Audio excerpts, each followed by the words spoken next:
this. Hello, everybody. Welcome back to the We Only Do One Take podcast. It's the only podcast in the world that is a complete shit show. I am Turch.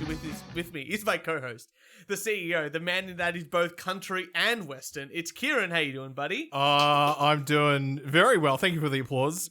It's great to be here for a special We Only Do One Take podcast. Very true, very true. We're doing Show. a music special, which I don't think we've ever done because you have no idea about. I've got no idea unless it's country or western. I've got no idea. That's right. I'm with us out today, of my element. Our special guest today is only known as the Librarian, music historian, Libby for short. Libby for short. Yeah. The Librarian. Welcome to the show. Yay! Big round of applause. Big round of applause. Thanks for having me. I've never done a podcast before. Really? No, never. You've never been on this show before? No. Oh, was shit. invited. Nah, this is it. Well, congratulations. Bursting that, popping that cherry. Just That's like right. the cherry poppin' daddies. I'm glad because pre-show you were quite amazed at actually how much I do as the CEO of this podcast. Well, yeah, you set up a microphone. You've got a laptop open. I just thought you turned up, talked and Handwritten walked notes. out. Yeah, handwritten notes. Notes on the phone. Well, you know what? Yeah, it's Out of everywhere. all the people this week, I didn't give Kieran homework. You gave Kieran homework this week. Hence the Librarian name. Yeah. For our very special music episode, which we'll get to very soon. But being in a music special, I thought to myself, why not bring in some stuff that annoys me about music? And now, I am a guitarist. I've been playing for a long time. The Librarian is also a guitarist and other various instruments, but mostly string.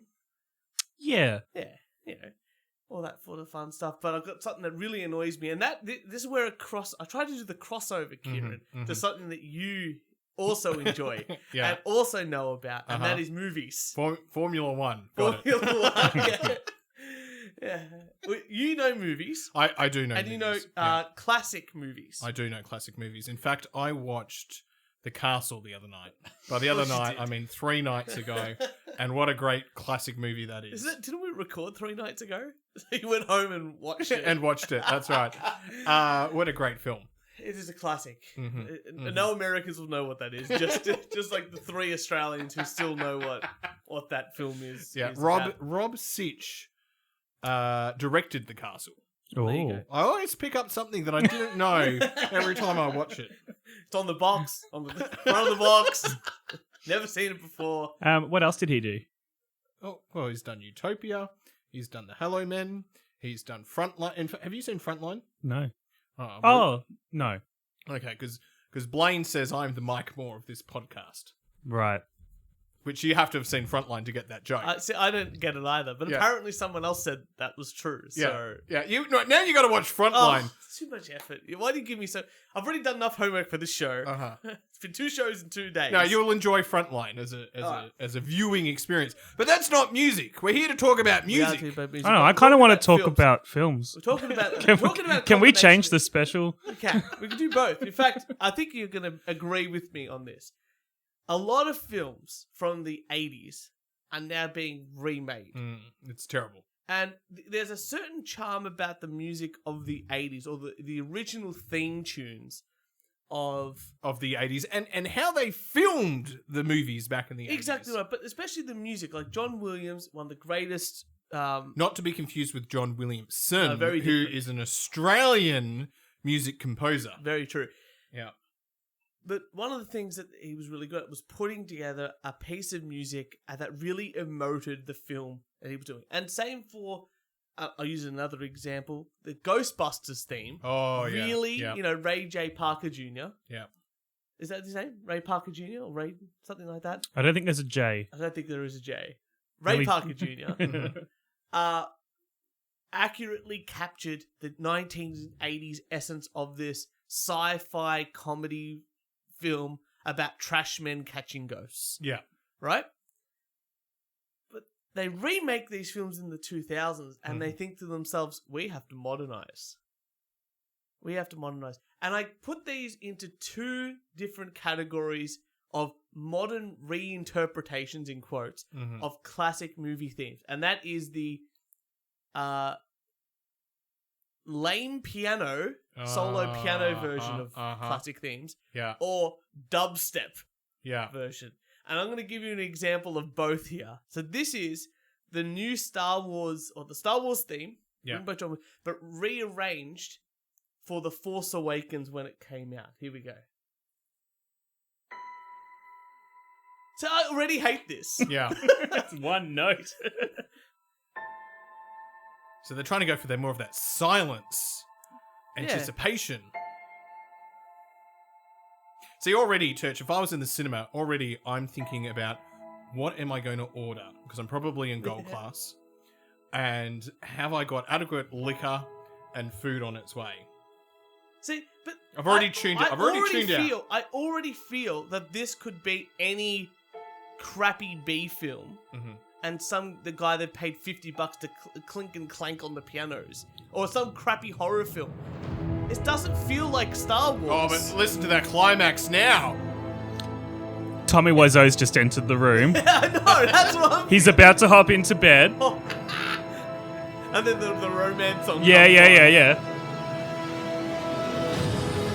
Gotta admit, I don't know that it's Star Wars. Yeah.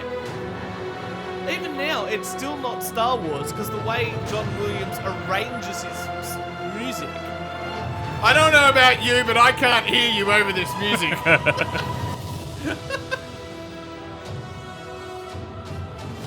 See, it's not the same. There's no... I mean, the whole thing with Star Wars is that you're meant to, you know, get your what is it called? The text on the screen. Yeah. With the music, and you're setting yourself up. And then they get a star wipe. You got to get the star wipe. The star wipe. Yeah. So it's not the same. It's like they're really trying to capture and emote the same feelings that those first, even the prequels, you know, but they're just not because of the crappy slow piano in the introduction into. Do we have a 1980s version of this? No, I didn't bring it in. Okay. Yeah. Well, because we all know what it sounds like. Everyone in their head can listen to it in their brain. It's engraved in your brain. Yeah. Right? So let's go to the opposite end of the spectrum. Right? Where the Ghostbusters. Now, the original Ghostbusters theme, everyone knows it. Poppy, fun, 80s, you know, Ray Parker Jr. still making royalties off the whole thing. Fantastic. You need to song. stop saying Ray J. So, You need to stop saying Ray J. Parker. I know, I keep saying... Joey, Jojo. LL Cool J really made his money on this one. So this one here has the combination of both the crappy intro slow piano and what I was talking about before, the modern dubstep. I haven't listened to this.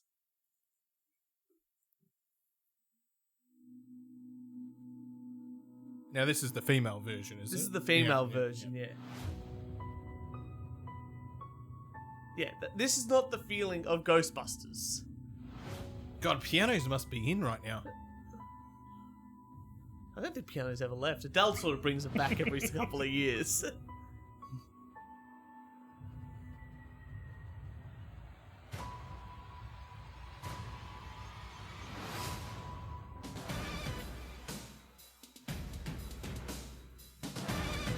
Does this feel like Ghostbusters? Okay, my question is, music directors, how high are they on the prestige? What would you consider a music director? I guess it depends on the quality.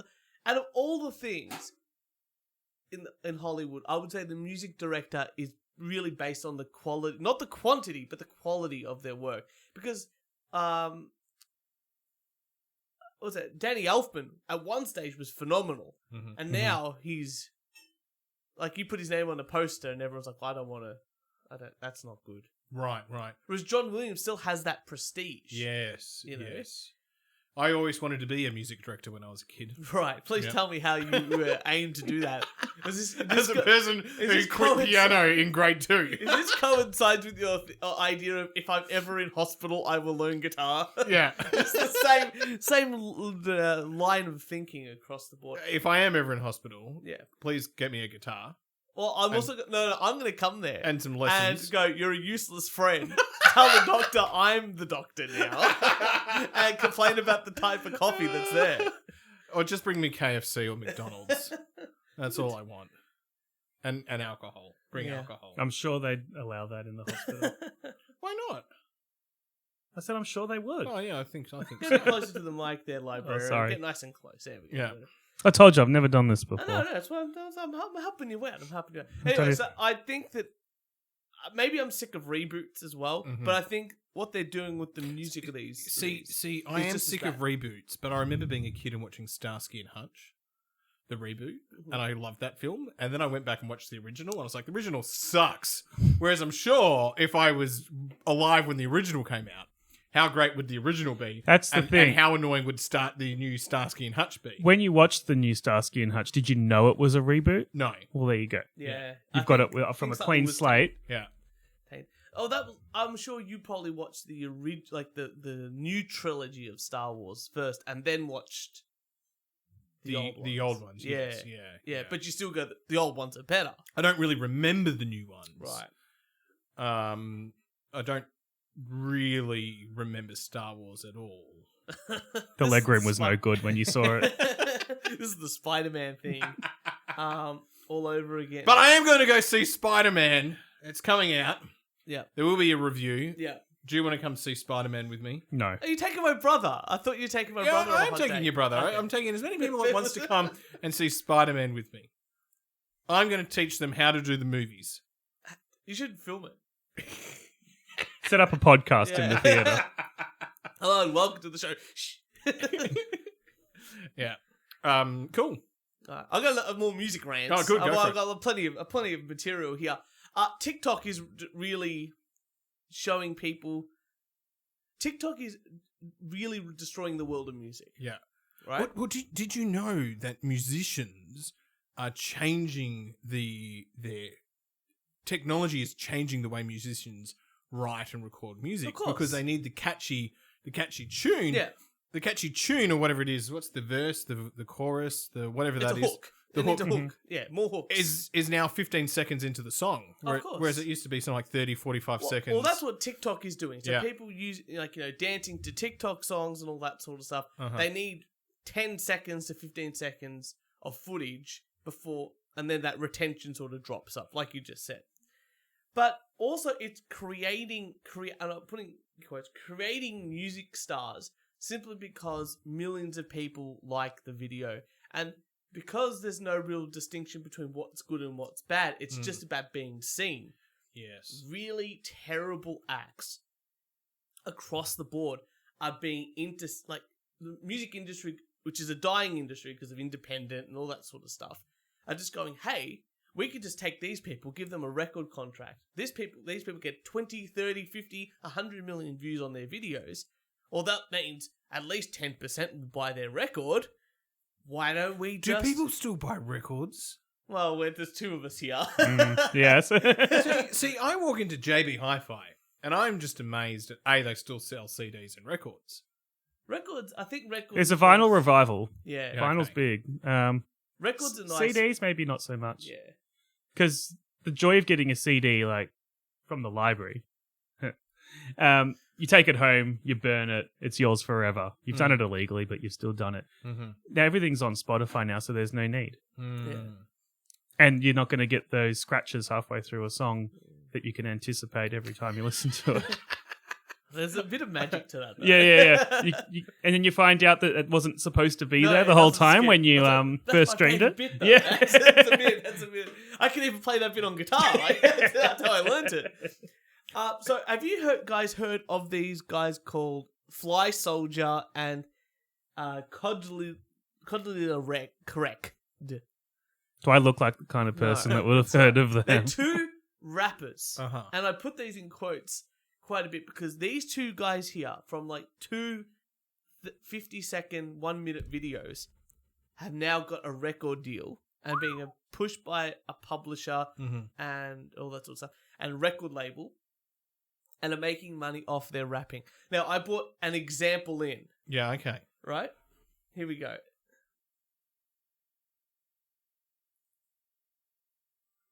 Cause I'm an island boy, and I've been trying to... This is real. Oh, I'm an island boy. I'm a just island boy. I'ma just Find the island time boy. signature. I'ma get keep white grind. You're gonna keep that gun. I'll be just staring at the sun. I'm just out full game. I can't count that.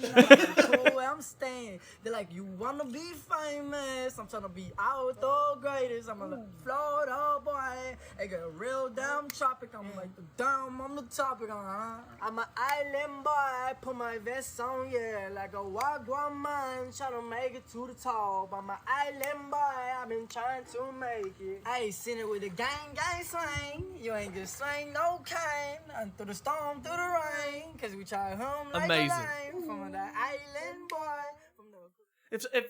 If people turned up to your office dressed like that and talking like that, Kieran, what number special bus would you put them on? They would be admitted very quickly. Well, I don't know. 30 Like days. the field recording element is very interesting. Hey, you've got the aquatic sounds that are probably not supposed to be there. It's all for the looks. It's all for the look. But you've just got that calming wave of two topless guys in a swimming pool. With a lot of tats. With a lot of tats and some weird A lot hairdo. of tights. Pretty Well, gay, pretty gay. So these guys got a record deal now. Yeah, And I don't want to know, understand how... is it just a lot of girls are watching that and going, basically, they're getting eye candy right now? I can't imagine... like, even these guys are like 18 and 20 or whatever. I can't imagine many young girls being attracted to that. could we ask some? We should do a bit of a spot poll Mm. and find out. Maybe that's how that... Hey, excuse me, ladies.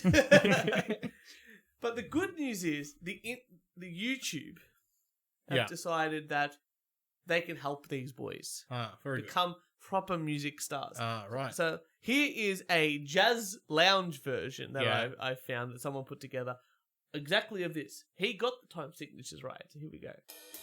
Cause I'm an island boy, and I've been trying to make. Oh, I'm an island boy. Hey, I'm a just island boy. I'm a just island boy. I'm a get cute white grind. You're gonna keep that gun. I'll be just staring at the sun. So I'm very excited for their album. Well, now it's just like that turned into art. Yeah. Like the things you can do with that. And also, the concept of the 1 minute pop song is not new. Like, you look at a band like The Residents, who released the commercial album, who had 40 songs that went for exactly 1 minute, one verse, one chorus, done. If you wanted to hear a 3 minute pop song, you had to play it 3 times. I'll just play 3 songs. You get 3 minutes. Yeah. Or you can listen to one 2 minute and 55 second song by Wesley Willis. Well, That yeah. was the perfect time. Exactly. Well, yeah. Cut it Yes. down.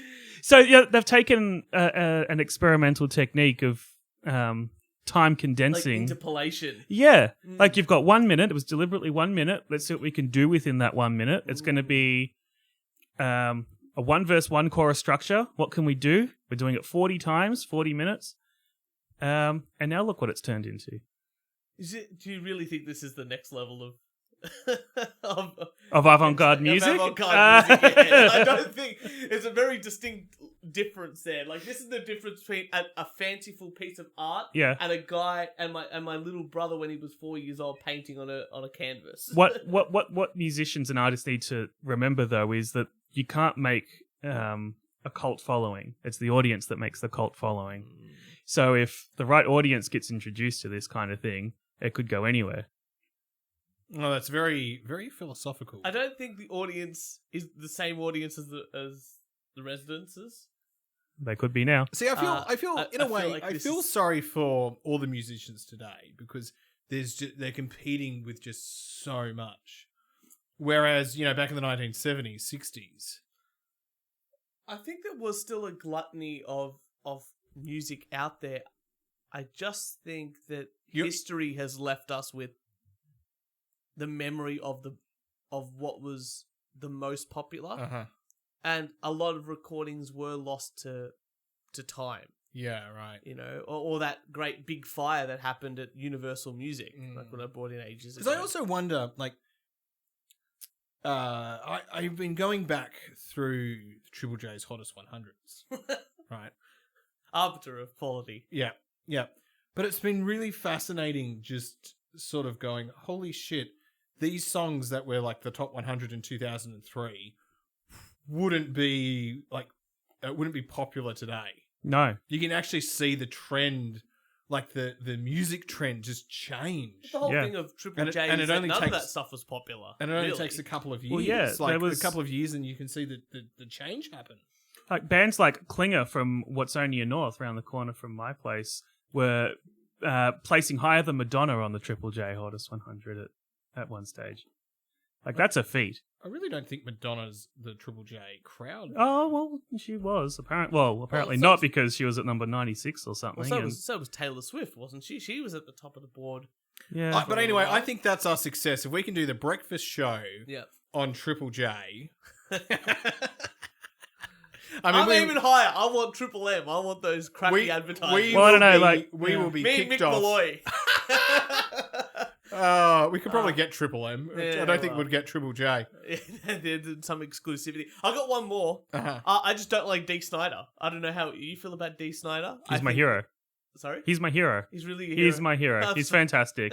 Um, The look, the hair, the theatricality Yeah. of everything, the attitude, the I don't know.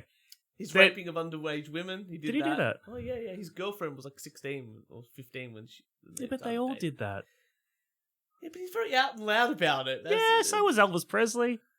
So was Jerry Lee Lewis. His wife Yeah, was that his was- 13-year-old We cousin. knew by then. And look, Elvis Presley and Jerry Lee Lewis were at the top of the field. Was Dee Snider? Could you ever put him in this? Like, he's from the 70s, 80s. He's competing against like Van Halen. Like Van Halen, I'd be like, yeah, but you're also the greatest guitarist of a generation. You know, this is Dee Snider we're talking about. Yeah, His band has 1 or 2 songs. 3. We're not gonna take it. What's the other one? I want to rock. I want to. Oh god, that's a terrible song. And then he still clings on to dear life when he was talking to Nancy Reagan's. Oh no, Tipper Gore. Tipper Gore. Yeah. He still brings that up to today. I'm like, you Well, yeah, realize he did it. He tried to do a good thing. He tried. Well, in a way, it may have been a good thing, because when you put that parental advisory sticker on a CD or a record, kids are gonna want to hear that. Yeah. They're gonna want to I hear still some swears. feel like I've heard both the testimony done by the 2 people that were really there. One was Dee Snider. The third one was meant to be the lead singer of Wasp. Oh, really? He didn't go. Oh, okay. Because at that time was the same thing of his lead guitarist was what was that big film that came out about the hair metal scene? He was the guy drinking the vodka in the I pool. don't know. Something Haven't of seen it. Decadence or something. Yeah. Anyway, and Frank Zappa was the other guy. Well, And Jello Biafra was there as well, singer of That's Dead true. Kennedys, who got in a bit of trouble for his album artwork at one stage. if I'm going to compare the testimony of Dee Snider Yeah. and Frank Zappa, Uh-huh. Dee Snider should not have rocked up. Because Frank had it in spades Yeah. across the board. But Dee is still trying to push that Twisted Sister is worthwhile and something like that. And he's still doing... And I don't think he's a very good singer, but he also has decided to take on board modern film lame piano.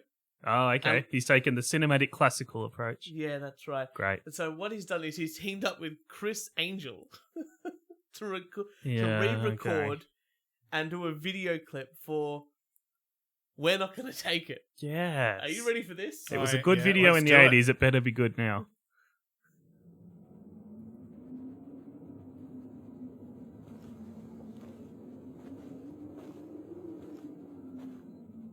So this was in to fight cancer. Mm-hmm. So it's not we're fighting against the system anymore. It's we're not gonna take it from cancer.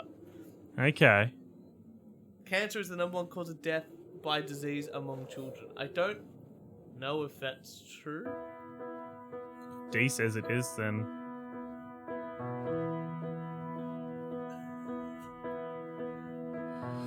We've got the right to choose it. There ain't no way we'll lose it. This is our life. Why This is our song. Why is he doing this to himself? fight the powers that be. Just don't pick our destiny, 'cause you don't know us, you don't belong. He's kind of insinuating that cancer is a choice, Yeah. It really is, isn't it? or it's inflicted upon someone deliberately. Yeah. Oh, I'm giving this to you. Well, I'm not going to take it. Oh, no, it's not really. Gonna take it anymore. See, when you've got cancer, it's probably better to acknowledge it Yeah. and go, okay, now what can I do within the confines of this? Yeah, we're Yeah. going to beat it. Not Yeah. we're going to... Yeah, we're gonna beat it. Take Yeah. Yeah. You know? Maybe do something like, I'm going to redo your song, I Want to Rock. Because that way it's like, yeah, we're going to rock and, you know, power through. Not... It's about taking on kidney stones. Yeah. If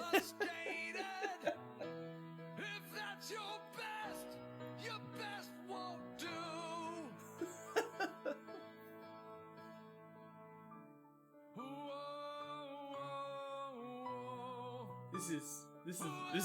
This got me through it. And the great thing is about this video is that all the comments have obviously been curated. And Right. they're all positive. Saying like, oh, this got me through my cancer. I'm like, if this got you through your cancer, I don't think you had cancer. Like, this is... We ain't gonna take it. We're not gonna take it anymore.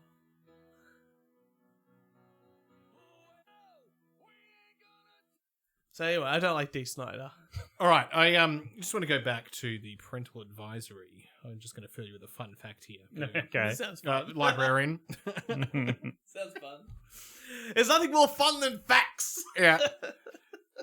The first known in history of, telling people that they can't do something so that they would do it goes back to the olden days of kings and queens when there was a famine and they had a surplus of potatoes, but potatoes was not the people in the town didn't thought that was for, potatoes weren't great because they were grown in the ground.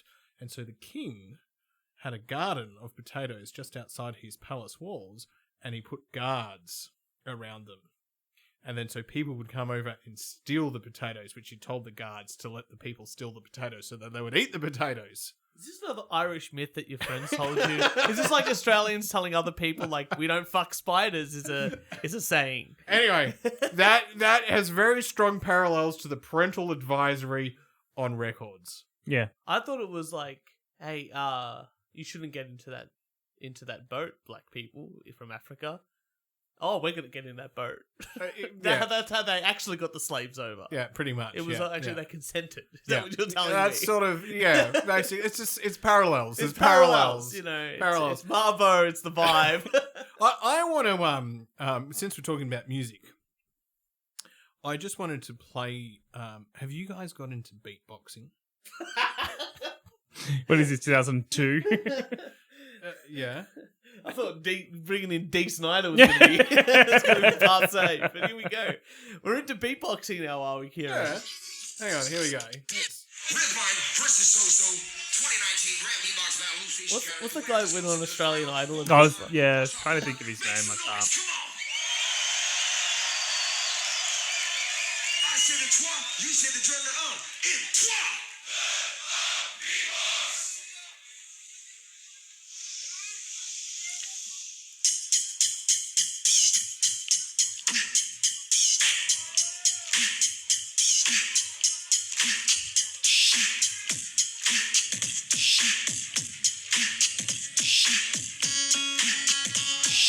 Joel Turner.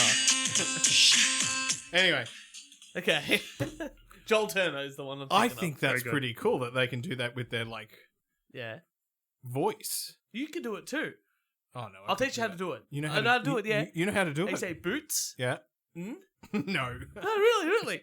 Go boots? No, last time you made me do one of these, I fell for it. No, this is a good one. This is good. Boots. It actually works. Do it. Boots. Boots. Mm. Cats. Cats. Mm. Boots and catsin. As fast as you can. Boots and catsin. Yeah, but push the B. B. B. B. Boots. Oh. Cats. Boots, cats. Boots, cats. See? Oh, that's very cool. That's something. It's not cool. Sorry. It's something. It exists. It's not cool. I'm trying to help you on your beatboxing career. Right up there with your another music career when you're in hospital. That's what I'm going to bring you. I'm going to bring you a thing that says Boots and Cats. Here you go. You got 6 weeks. So what's your point? No, I just think that. Is that it? Are you asking me if I'm into beatboxing? Make me listen to beatboxing and then just... I was ending you the whole way. I was hoping for a punchline. It never came. Sometimes they don't. Well, that's... well, look. Have you got any music news or anything like that? I've got. Otherwise, we've got a very special bit today. I think let's move on to the bit. Fantastic. Well, the Librarian, encyclopedic knowledge of music, including all the albums by artists. I like being with the Librarian when it's a quiz time. That's and right. the round is music because I don't have to do anything. That's true. I don't know. You're talking me up. I didn't know who Joel Turner was. Oh, I don't think anyone needs to know who Joel Turner is. I just know because it potentially might go on Shitty Song of the Week next year. But Librarian, encyclopedic knowledge of music, even the bad albums, and he feels that he can defend some bad of the worst albums. music albums by various artists. That's right. And he gave us a list of about 30? More than that. It was closer to 60, I think. 60 albums of terrible individual albums by across the board pretty well-known bands. Yeah, I included some albums that were just renowned as the worst of all time. Some that are just bad albums by good bands. And some that maybe a bit of personal opinion, but I just don't like them. But the twist is coming. The twist is coming. But so we've decided, look, we thought Kieran selected out of that big list of 60 plus albums, 3 albums that we're going to discuss today. Now, Kieran and I have listened to them. Yeah. We believe, much like the critics, that these are terrible albums. They're terrible, that's right. But the Librarian believes he can swing us the other way, swing my vote, swing your vote, and the audience's vote to saying, yes, these albums are actually worth your time, worth a listen. Yeah. Get them on record, get them on vinyl, and sit down, smoke a joint, and listen to them. Pretty much. That's really what you're trying to convince us. Yeah. Have a good Sunday listening to these albums. Well, which album did you have a preference of which one we started with? No. Did you, Kieran? Do you have which one that you have? You have some strong opinions about one, I believe. Shall we leave that till last then, so you can? Okay. Let's start with David Bowie's. Never Let Me Down album. Yeah. Okay. David Bowie, Never Let Me Down. All right. So in defense of 80s Bowie, huh? Yeah. An album that he publicly apologized for after releasing it was that bad. Just because it's bad. Just because he apologized for it, sorry. He apologized. Doesn't mean it's still not bad. And there's one song that he won't even let be in the album anymore. Oh, I didn't even find that out. Which song is that one? That is... is it Glass Spider? Yeah, that one. Which is, Spider, yeah. Which is the worst song I've ever listened to by David Bowie. Look, as a lot of...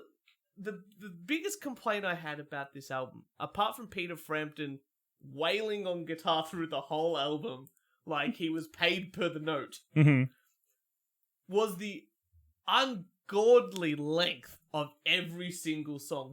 Every single song was over 5 minutes.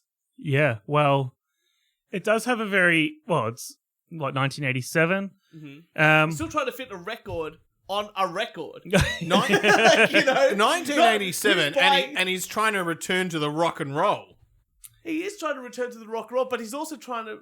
I wouldn't really say that album was rock and roll. No. It was very 80s.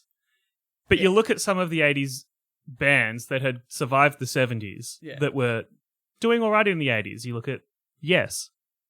You look at bands like Buggles, who pretty much are Yes in a different name. Well, Asia, who were pretty much King Crimson. The difference between Yes, Asia and the Buggles compared to David Bowie is David Bowie primarily across the board is very pop orientated, and Asia is and yes are definitely about the 42-minute full albums worth of one song. Well, I think Bowie compromised and went for 5 minutes. 5 minutes. He said that's enough. That's You know what? All of these songs sounded like what Iron Maiden do now. There was no Asia songs go yes. I'm gonna go.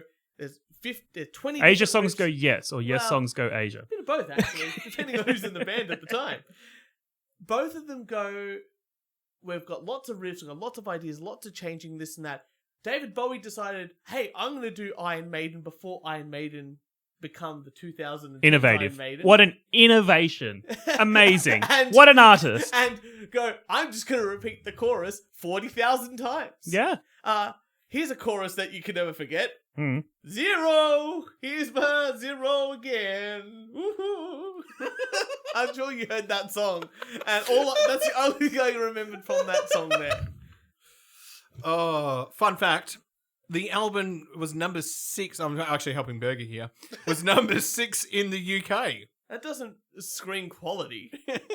It was number 6, and it was also considered a commercial success. Yeah. Guy Sebastian's first album was number 1 in Australia. Just because it sits on the chart does not... King Crimson's In the Court of Crimson King did not reach the top 40, but it is a quality album. I have to say, it is a shit album out of all of the albums. Okay. Changed my opinion. All right. David Bowie can do some wrong. Okay? I'm not going to deny that. David Bowie had a Even bad he year. agreed that this was wrong. Yeah. Well, yeah. But sometimes what's so wrong can sometimes feel so right. So Bowie, after this album, Excellent. Thank you. Well, next album. And that's the end of the bit. Thank you for coming. I'm going to argue that he actually got worse after this album. His albums throughout the 90s... That's not what the argument is. The argument is that this album in particular is bad. I'm not saying it's his best, but I'm also not saying it's his worst. I'm saying it's... That wasn't the assignment. I have a lot more research to do. Yeah. I just want to bring it down to... Because I focus... I want to talk primarily about the singles. Yeah. Because I figure people might have heard the singles. Probably not. Probably not. But it might have, if any of these... The 3 singles that he released from this album. There is. Yeah. And... I don't know what it is, but I think he decided he wanted to return to rock roots, like you said, and then goes, who's the most rock artist I know for my single? Never Let Me Down. I know, it's Frankie Valli and the Four Seasons, and then put on the worst Frankie Valli voice I've ever heard and try to sing the whole song like that. Yeah, he's timeless. He's timeless. Even, He incorporates, vocals from the 50s, instrumentation from the 80s. He's got his 70s roots behind him that have never left him. They've never let him down. he is the spaceman. This is like me going to get a Parma, but they've tried to make the Parma Asian fusion. Wow. It's not going to work. More succinct than I thought it would be. That's a very clear picture in my mind. That is the album to me. It's not Asian fusion. You can't Asian fusion a Parma. Well, I think David Bowie would disagree when he released China Girl. I was going to say China Girl was a song. All right. I don't understand why even the synth sounds. This was the end of the 80s. Early 80s, lots of bad synth sounds. Right? Yeah. By the end of the 80s, we were starting to learn that, hey, we could actually make these synths sound pretty decent.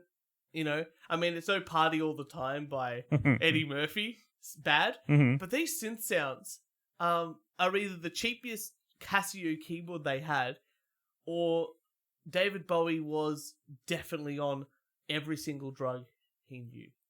Is that a bad thing? Well, Yes, listen to the synth sound. And the songs are 14 hours long. he recorded it in 3 different locations. Well, that doesn't mean anything. Yes, it does. Well, Stick to the one location, record it, and move on. And that's the philosophy of music. Yeah.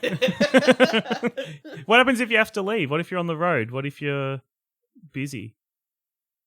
we've recorded a podcast in 2 different locations. Yeah, we have. But shush. And it was the same episode too. Like, you were at your house. We had a guest in it.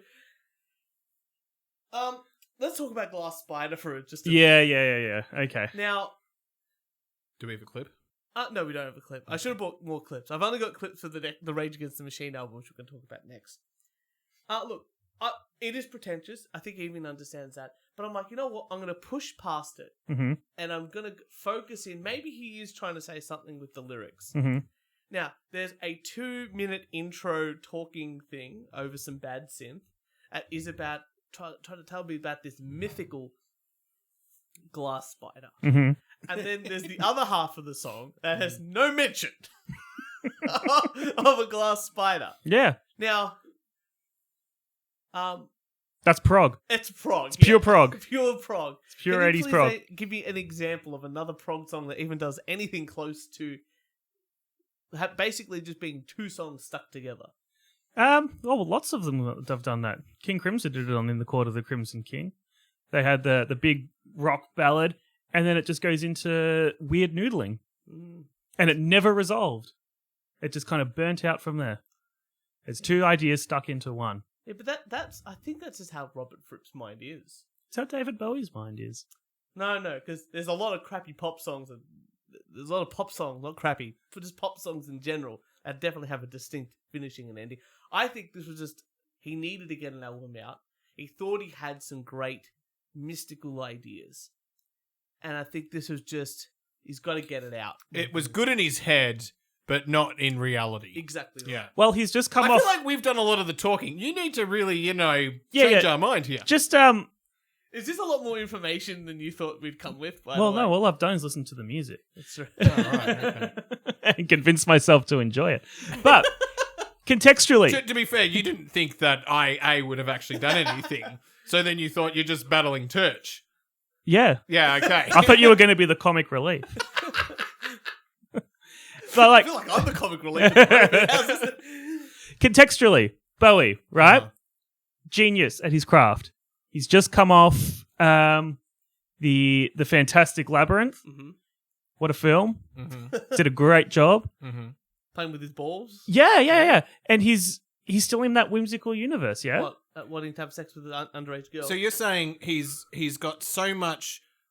Legacy's not the right word, but he's got so much... No, he has legacy. He's got so much oomph behind him that Gusto. he can just fuck off for a year, make a shitty album, and it doesn't matter. His ratings are going to reduce by 1%. The only way he could have made this album better is right at the end he goes, and Mick Jagger and I had sex. And that would have made the album listenable, just to get to that bit right at the end. Just to clear all Just to clear it up, like, rumors. fuck it, we did it, Yeah. next. Yeah. And it push on to the next album. Instead, he didn't do that. But that's the enigma of Bowie. There are so many things we don't really know about him. We don't know why he made this album, but he did. Contracts, that's what it is. Yeah. But he's been in the field for nearly 20 years, or over 20 years by this stage. He can and would do whatever he wanted, and he did. So And did he Michael didn't- Jackson, but he still had contractual obligations to record albums. Well, I don't know.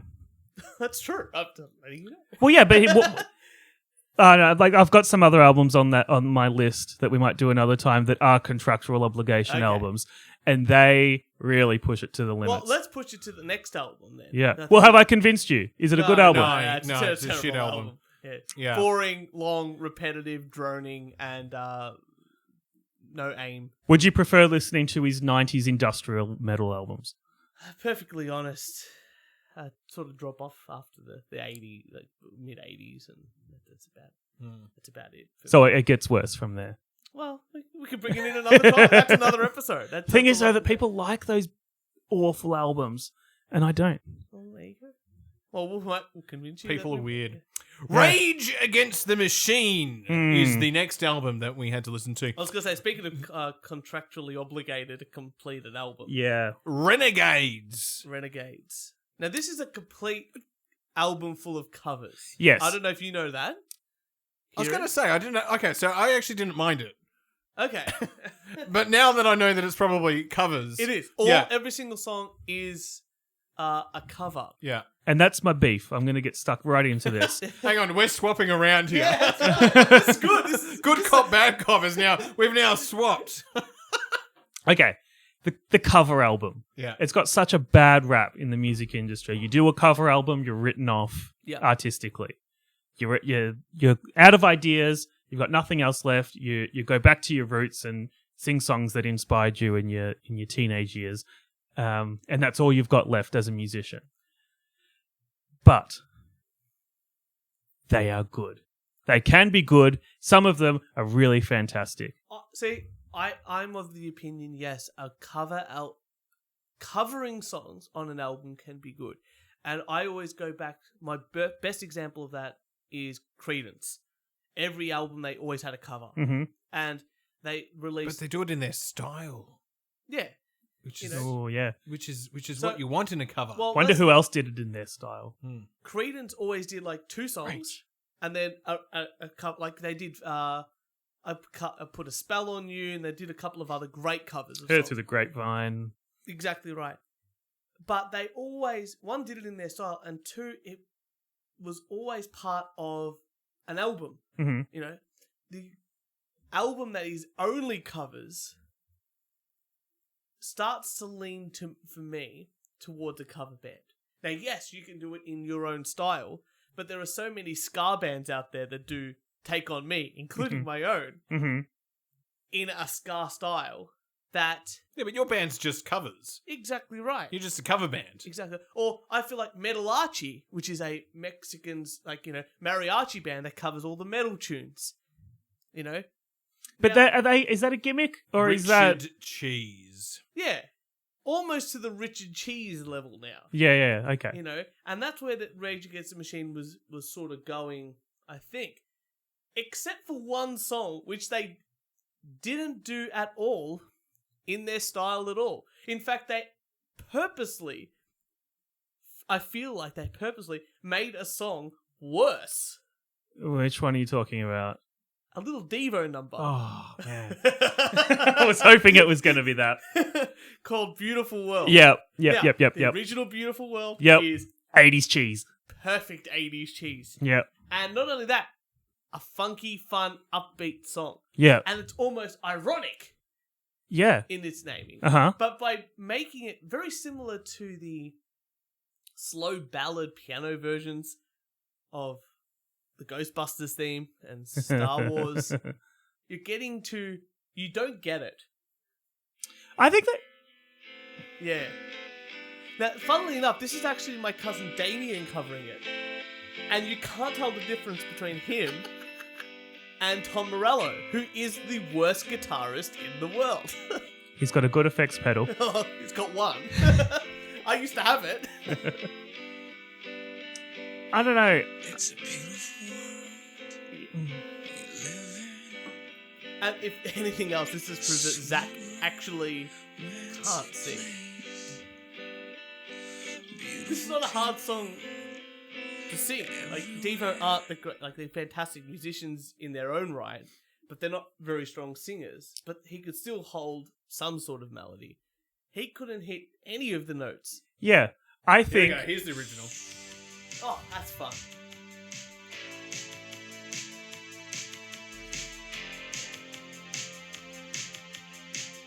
Oh, I'm not going to lie. I'm bopping. I am bopping. I'm glad. I'm sort of bringing you over to my bad side here. No, I'm going to shut you down in a sec.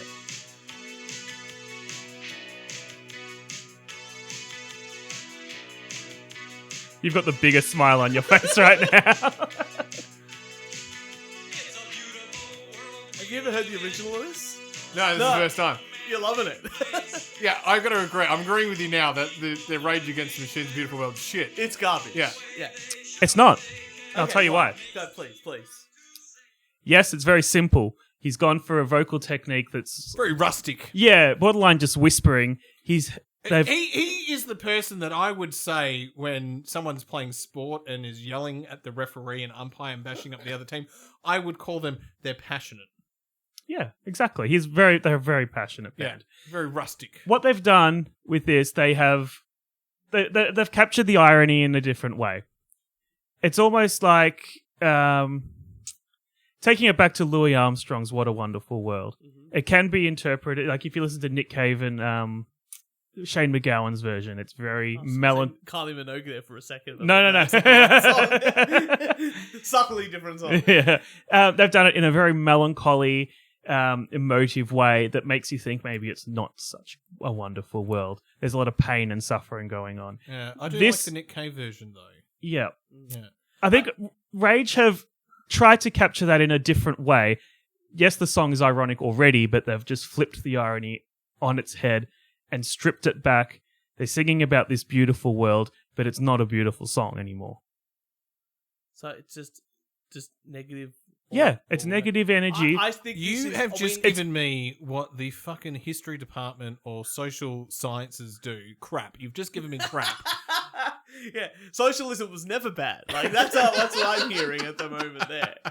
Now, interesting perspective. That is interesting. For a very politically, I just feel like it was one take.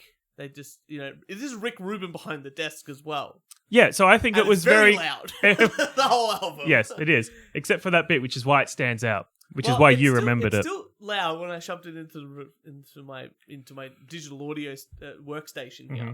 But I still felt like it was, we're the only two in the studio. We need 3 minutes more of a song to put on our covers record because we're contractually obligated to record 10 songs. Hey, we can cover this in literally 2.5 minutes.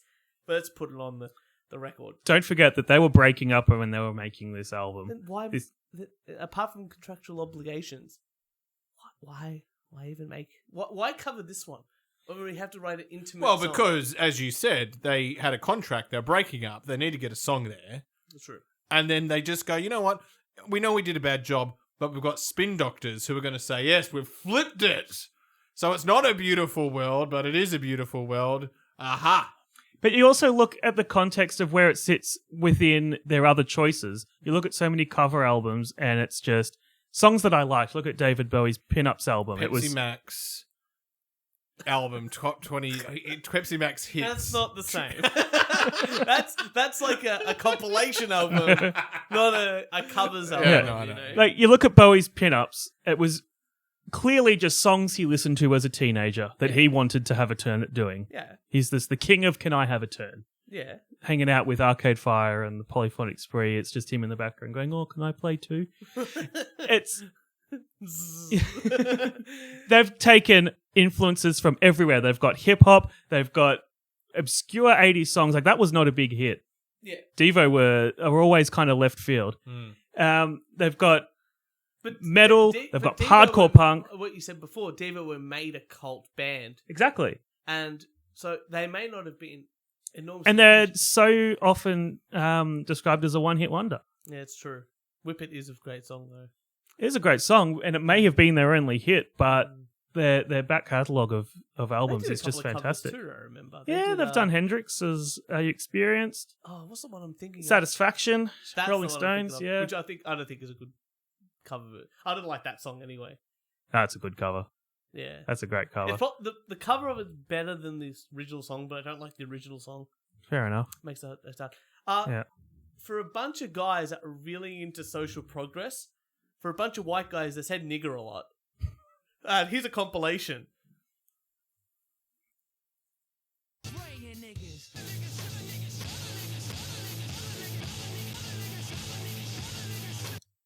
So, how do you defend that? It wouldn't sit well in today's society.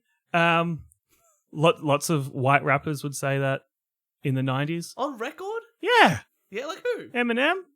No, he's never said it. Oh, yes, he has. No, which song? Come on. I don't know. His back catalogue. We can do him another day if you want. It's Encore. Yeah. Which I won't even be able to say this. Yeah. Why didn't they just use the word Caucasian? Is Zach De La Rocca even white? No, he's like Mexican. Oh. And so is Tom Morello, and the other guys are definitely just white guys. Well, they're not the ones saying it. Yeah, but it's the context. Isn't the whole band saying it? I don't think so. They've allowed it at least, but they're not the ones saying it. Yeah, like the context has really changed, and that's the problem, that these kinds of things are being held by today's standards. I do think it's unfair to hold something that was made back then to today's standards. Yeah, it's a tough debate. And some people and organizations do it really well, where they won't cancel it out of existence, but they'll just acknowledge that it was wrong then, it's wrong now, but we're still gonna. But it's the same sort of. I guess the issue is at that time they were still as political as they are now, especially when it comes to the social justice aspect. And I can't believe that they thought it was socially acceptable on their record even at that time, with their political beliefs, to actually say that word multiple times. Yes, it is a cover, but as we've seen recently, Kendrick Lamar wouldn't even allow a white woman say it on stage, and that was part of the song. Mm-hmm. And he invited her to come on stage to sing the song. So I find that I find their political views pretty average, best, because especially now when they're charging $400 a ticket to go see Tom Morello play the same 3 chords over and over. I find it even hypocritical back then, and I don't think if that song was a single or that cover was released on its own, I don't think it would have slipped under the radar as much. Yeah, I don't know. Like 1998, we were kids back then. I really don't know what the social system was like at the time in regards to popular music using all we language about like candy. That. Well, yeah. So yeah, I really don't know. I don't know how it was received back then. I don't know. Like people, I don't know. Things like that seem to pop up every now and then, and I know that Rage Against the Machine, the people that should know what they stand for, criticize them for their views being almost anti-American and anti-establishment. Like that's their thing. And people still try to hold them accountable, and they're like, "Yeah, we'll take it." It's funny that they say that they're anti-establishment and they're socialists. They're not. Well, yeah, they changed the lyrics. "Fuck you, I won't do what you tell me," because the record company told them they had to. Yeah, but it's still on the record. It's not on the single. Well, yeah, but do you know how many lyrics they bopped out of they had to beep out of the song WAP, WAP? Yeah, well... And that just makes the song unlistenable. A lot of Eminem songs, speaking of that. Of course. A lot of words were taken out of that. Yep. They took out the, in WAP, when she goes, "I want you to touch that big dangly thing at the end, at the back of my throat." They beeped that out. And I'm like, well, that's not even your uvula. That's not... They'll beep that out, but my milkshakes bring all the boys to the yard. Well, that's very subversive. Well, even is allowed post 9/11, Electric Six's Gay Bar got censored for the lyric "Let's start a war." They got rid of the word war. Couldn't say war, couldn't say bomb. Right. Oh, that's half of the catalogue of Rage Against the Machine. Gone. Well, yeah. Side note. What was your first album you ever bought? First album I ever bought? Yeah. The Beatles' Magical Mystery Tour. Oh. Good album. Yeah. Yeah, you, Turch?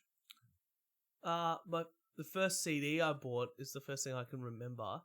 And I downloaded a whole bunch of Frank Zappa. And the only one I couldn't download was Uncle Meat. Oh, right. That was the first one I You're bought. a few years younger than us. You were in the illegal download category. Yeah. We had to go out and buy records.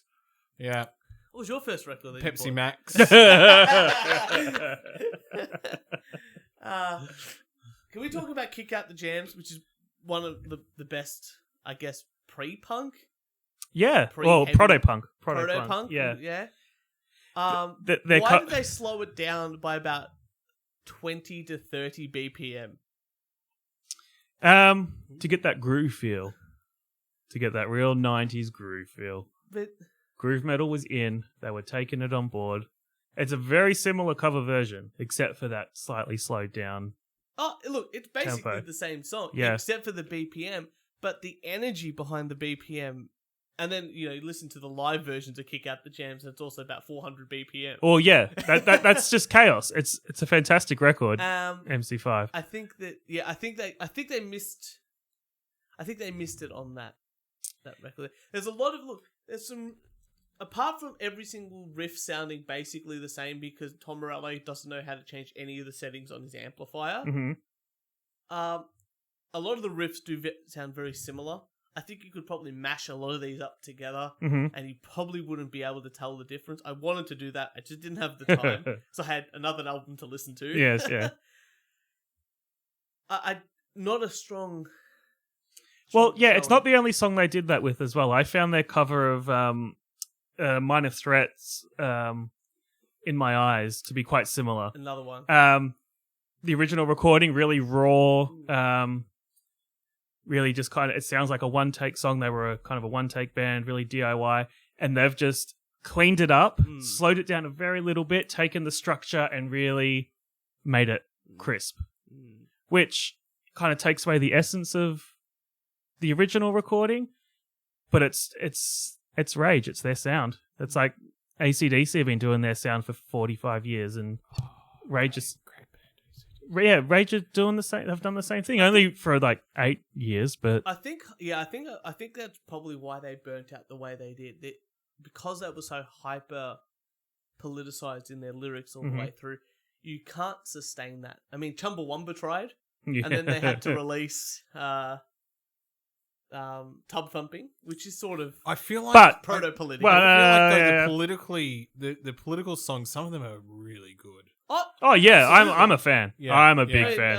And It's- Tub Thumping was written and released to prove how easy it is to write a hit yes, song. and the whole album was. There Yeah. was another song off that one, which was the football chant song. Yeah, they yeah. had on it. Yeah. The whole album was like that. But Yeah. Tub Thumping, And does mean something. it's just a I don't know. They get the They're last laugh because it worked. Well, they're doing folk songs now, so they can't. Well, they've always done folk songs. They've That's been a narco punk band. They've been big stadium pop band.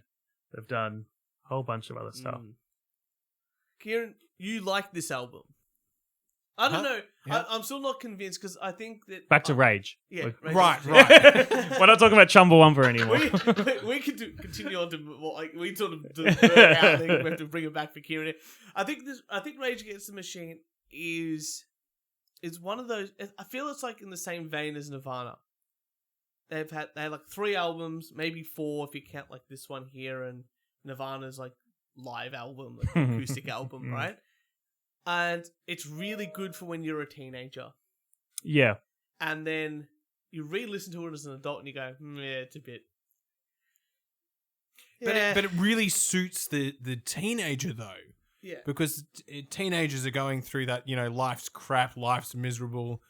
They can listen to these bands and absorb it and go, yeah, they get me at the moment. Whereas on the other end of the spectrum, I didn't get Pearl Jam and Soundgarden when I was younger. Now I'm like, actually, there. As soon as I became a dad, it was just a Pearl Jam fan. Pearl Jam, I'm a Pearl Jam yeah, fan. yeah, Something yeah. happened. I did that with Soundgarden. Yeah. Nowhere I was like, Chris Cornell's the greatest singer.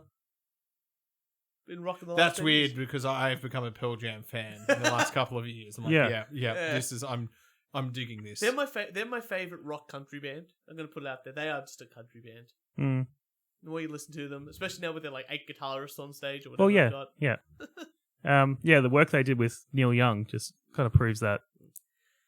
So yeah, I'm not a fan of the Rage Against the Machine album. I wouldn't listen to it again. I would.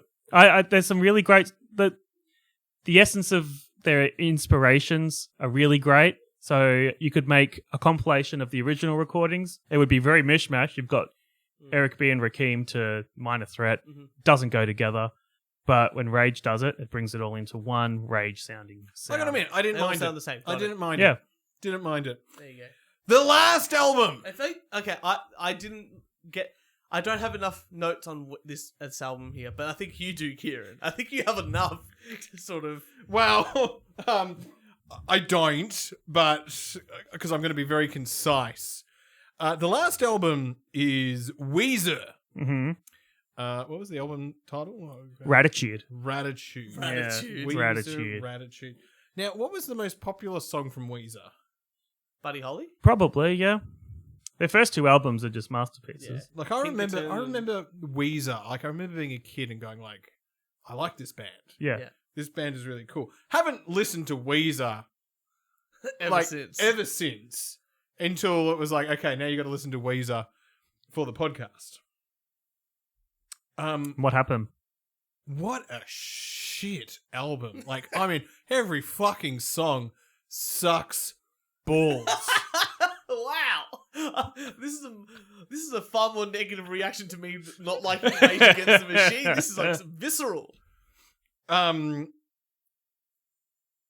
what have you found? What's the problem? It's Weezer, man. As you said before we came onto the podcast, for men who are in their 40s, they've got to let go of the fucking past. They are too old to be singing what they're singing about. Okay. It is shit. Shittest song. I don't want to let you. I don't want to let you go. You're gonna put a snippet while on? you research it, I happen to know something about Weezer, and this is all I could think about when I was listening to the album. Is that who's the lead singer? Rivers Cuomo. Rivers Cuomo. Mm-hmm.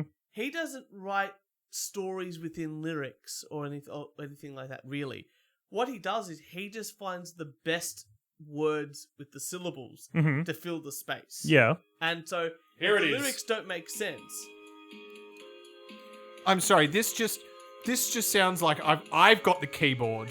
I've got the keyboard. Me with no music, and I've just pushed the button, and now I'm getting a tune. All the times you came to me and told me that you cared. I was dreaming of happy I feel like I could sing this. share. Maybe Then sing it. Maybe I just have to call you up and scream and shout. All of my friends tell me that I ought to It's play shit. It's shit. I mean, it's the 1 4 It 6 is- 5 chord progression. Yeah. It is just crap. Okay. You need to take a step back and Yeah. think about what you said about Rage. Right. What did I say about Rage? You said that it captures the essence of being young and angsty. Mm-hmm. This is no different. This is music written about 13, 14-year-olds and their experiences. No, this is someone has written the fucking music for them and have, just like the fucking, was it the Beatles, and said, Whoa, whoa, whoa, whoa. here, sing Whoa. this. No! No! Okay. The Beatles wrote all their own songs. Sorry, who am I No, they thinking? didn't. No, Twist I'm and thinking. Shout. Maybe Twist and I'm Shout. thinking of Like- another. No, they had a lot of covers, but Well, Sorry, They did them well. all right, I'm thinking of another. I'm You're thinking angry like at Justin the moment. Bieber, maybe. well, you know what? It's I'm kind of thinking a fair there's point. A band back then that I can't think of the name. Hanson? No, back when the Beatles were around. Monkeys. The Monkeys. Sorry, the Monkey. I meant the Monkeys, not the Fucking hell. Beatles. We got there. This is like the Monkeys. The Monkeys wrote songs by the end, I think. Yes, of course they did. They were fantastic. Someone has written it for them and said, now go do it. Partly true. No artist integrity whatsoever. Partly true. What they did with this album was they did a lot more collaboration than they used to do. They did get pop producers in to collaborate with. Mhm. So it does have a very... It's very shiny. Pop It's sound. Very, it's really... The production is almost to that level of overproduction. Yeah, it is. Level. Yeah. And that's deliberately the Ding, sound that... ding, ding, ding, ding. Well, yeah, pressing that's- one fucking piano chord. Yeah. Now, Chord, key, whatever it's called. Yeah. My problem with this, though, is that Weezer, you look at their first 2 albums, you've got the Blue Album and you've got Pinkerton. Absolute masterpieces. Mhm. No one would disagree. From there, they had a couple of great singles, albums, maybe some better than others, but then they just went on a decline. Very quickly. Yeah. Very steep. Yeah. See, we all remember this song. Yeah. Other than some. Great song. I think the problem I have with Weezer is they did that decline, and instead of going, hey, maybe we should change something. Stop being a or band. develop. Yeah. Or develop my sound to the next level. They instead of go, well, we'll just do the same. But that's and the they still thing. do it today. Yeah. Like they're doing it now with like when they covered Toto with Weird Al. Uh-huh. It just sounded like It's- Toto yeah. playing. Yeah. But There was, I think, the lack of growth, especially at this stage. I think the fans, from the reviews that I've read, the fans seem to be in the same boat. It's like, well, there's not much development within the band. Like again, Rivers Cuomo is still writing lyrics that don't make any sense, but he's just trying to fill the bar, the meter that suits his vocal palette Yeah. best. He's not like, none of the bands are overly like talent, like not talented is probably bad, but like technically advanced musicians. So there's no like amazing guitar solo on one track that you got to listen to, or one amazing vocal part, or a drum fill you've got to hear. A lot of it is 4 to the floor, like, you know, rock drumming, simple chords on a Strat or a Tele or a Mustang. And, you know, and I think at this stage of their career, people were getting tired of it, except for those diehard fans who really still love, you know, Pinkerton. But that's the thing, that you never got, when you've made masterpiece after masterpiece so early in your musical career, you're not going to top that. You're never going to top that. But you're still committed and passionate about the music you're going to make, and you're going to make it. And you're going to make your music because you've made your money, not have someone fucking write the music for you. They didn't write it for them. They collaborated. You had to collaborate. Don't give me this collaboration bullshit. What? It's not what happened. What, were you there? Librarian. Oh, yeah, here I am. I know how the world Are works. you the reason the album's so bad? Finally, we did it. When you're that successful, you pass it off to someone else. No, if you're that they successful, don't have integrity. No, there is no integrity there. There is in that integrity album. You're right. because lack of integrity. They should have got David Bowie in. And standing at the back saying, "Can I play too?" I can and Peter Frampton to do some wailing guitar. I can respect Do you feel? David Bowie's shit album because at least he sort of did it. So I Whereas this- swayed you. This Weezer, no collaboration. This Weezer. They just let other people take over. They were lazy. Well, the thing is, they've reached the top. Yeah, Mhm. they've got two of the great albums of the 90s. Yep. That now timeless. Mhm. Every teenager should listen to them. Mhm. Now they're making music whether people are listening or not. Rivers Cuomo, he's a weird dude. He's pretty They've eccentric. sold out. I don't They've think they've sold out. But the thing is, they're not selling. I think So it doesn't matter. They don't I care. think the hardest part for me was the realization that Rivers Cuomo was actually Kurt Cobain. Now, the thing is, like, Kurt Cobain killed himself apparently, but suddenly, you know, Weezer suddenly get a record deal? Really? That basically just do a non-loud version of Nirvana? Another 4-piece band playing Mustang guitars? You're making excellent points here, And Turch. basically the same sort of vocal thing, just filling in the gaps with nonsensical lyrics and quick 4-chord pop songs. I'm going to say, this is probably why he doesn't care. Because he actually is Kurt Cobain, or vice versa. Wait, are you saying literally? Or Yes, So you think it's the same person? it's absolutely the same person. I'm going to play it again. Shit. Just shit. And you know what? This album was released in 2009. They've released a ton of albums since then, knowing that this album got such poor reviews. A lot of their albums have been really bad since then as well, apparently. I disagree. But it just goes to show that they will not stop what they're doing. They're making music for themselves, and they don't care who's listening. They've got a name for themselves. People know that they're around and they'll listen if they want. And they're still making kicking on. royalties off their early success, and they really don't give a fuck about anything else. No. Why would they? They just need something to fill in the day. Yeah. It's their 9-to-5 job. Really, they are the Mike Moore of music. They're the Weezer of music. You guys are really got to watch Frontline.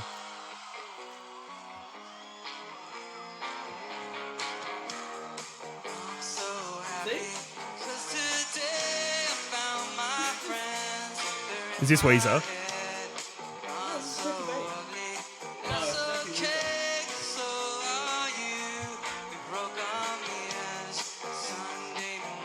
Actually, never heard this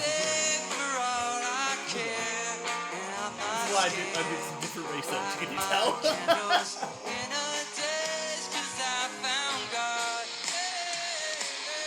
He doesn't have the scream. He doesn't have that guttural scream.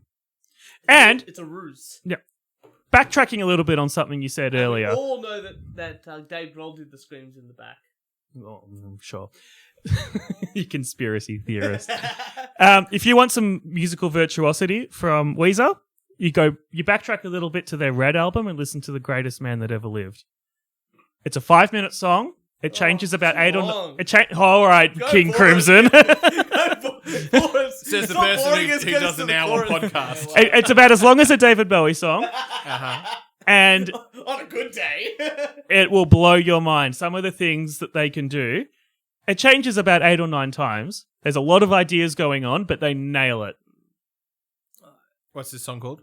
The Greatest Man That Ever Lived. The Greatest Man That Ever Lived. Yep. And that's actually about Kurt Cobain. So, Kieran, have you been persuaded to like this album? No, I haven't. It's shit. I'm going to give it another listen because I'm gonna give it a star because I feel like with the movies that I watch, I know the star system. Okay, the movies that you watch. What's your favorite teen movie? Hang on. My Big Fat Greek Wedding. Can you not interrupt me while I'm trying to give it? I will interrupt you. Okay. What's your favorite teen movie? You like Superbad? You're a Superbad fan, I can tell you are. I have not confirmed or denied whether I like Superbad. Yeah. Those movies that are clearly made. I don't like being thrown on the spot when I haven't had time to prep about my favorite teen movie, which we haven't specified. Is it from 12 to 18? Because or 19? Wait a sec. Because there are many different genres of films in there. My answer for 12 or 13 or 14 is going to be very different to 18 or 19. It's very specific. And you know, overall, my point is that that genre of film was made for teenagers about teenagers by white men who are 30 plus years old. If they can do it and make a film for teenagers, why can't Weezer make an album for teenagers? Seth Rogen. Old no school, one likes great Seth Rogen. film. Yeah. Great film. Loved Old School. I'm going to give Weezer out of 5 stars. I'm going to give it half a star. You docked it half a star after my analogy of it being the musical equivalent of a teen movie. Half a star. Well, there's a few reasons why it's been docked. Would you consider Sound of Music a teen film? Because it is about a bunch of teens. No. Okay. No, I wouldn't. Just bring the comedy back. Come on. We got a couple of songs. I am 16, going on 17, gonna marry a Nazi. All right. I'm going to give this one another listen because I think that... How many stars, Turch? I'm going to go straight in the middle, 2.5. Only because I think that... Oh, you consensus whore. Because I want to give it another listen because I haven't listened to Weezer in a very long time. I think I only listened to like the first 2 albums. I think I need a little bit more context for this one here. Like the David Bowie one I listened to and I'm like, this is like this is... I went for a walk. David Bowie is getting 4 stars compared to this Weezer album. This Weezer album is the Rage Against the Machine shocking. one was, I think, the worst one for me. Right. And then the David Bowie one, but they're very close. But the Weezer one, I'm going to give another listen to. That's where I'm sort of sitting with this. I've got you on 2 out of 3, so I'm happy with that. Yeah. What? I've got you on 2 out of 3. No, don't put words in my mouth. You just said you gave David Bowie 4 stars. No, I said compared to Weezer, David Bowie was so good. So it's 4 times as good. It's like yeah, a 2 but star. it's still But shit. compared to anything else could be good. But it's still shit. Wow, that's how we do comparisons. So really, and then okay, so David Bowie's 2 You won't stars. believe the review Minus I gave half a for star. the David Beatles. Bowie gets 1.5 stars. 1.5. Yeah, I'm sort of sitting like both the Rage Against the Machine album and the David Bowie one gives me like a 1-star sort of vibe. Yeah. If you think we're completely wrong and you side with the Librarian, let us know at the We Only Do One Take podcast at gmail.com. Absolutely. Also, send in your recommendations for bad albums that we can do Yeah. this again to. We should do that. Because It's fun. It's very fun. Yeah, thanks for having me. Well, I'm glad that we could convince you that they were shit. And What do you, if you had to recommend, like, you know, no stars or anything, but like, which one out of those 3 albums, your 1, 2, 3, which ones would you prefer to listen to and not listen to again? I would listen to Weezer again because it's the shortest. right. David Bowie lost it. I gotta admit, I didn't mind Rage. I like Rage. Yeah. I like that. I There's didn't mind a that. few. There's a few bangers in there. Yeah, absolutely. If I'm going to listen to Rage, I just won't listen to their covers album. Whereas like Weezer, I could listen to again, and I think I wouldn't mind it. See, I think you're liking Weezer because you're a couple of years younger than us. You're part of the iGen generation. Yeah. You know, and you're sort of like going, wow, I sort of missed this. I need to listen to it again. I grew up with Weezer. I know Weezer. You were there when they recorded it. and getting their songs off other people, apparently. Just like the Beatles. And with that, ladies and gentlemen, we're going to leave you right there. For all your wanking needs, make sure you follow us on SoundCloud, iTunes, Spotify, Instagram, Twitter, and Facebook. And if you'd like to send us some hate mail, a death threat, a rant, or an album for us to, for the Librarian to defend. Yeah. And us to hopefully We should do this destroy. again. This is fun. Record it on your phone Sure. and email us at weonlydoonetakePodcast@gmail.com. Librarian, thank you so much for coming into the studio. I hope your first time was a pleasant one. Wasn't that great? Can we do it again? Yeah, well, we'll do another take. It's all right. Kieran, it's so good to have you back in the studio. Thank you. And we'll see you next Thursday.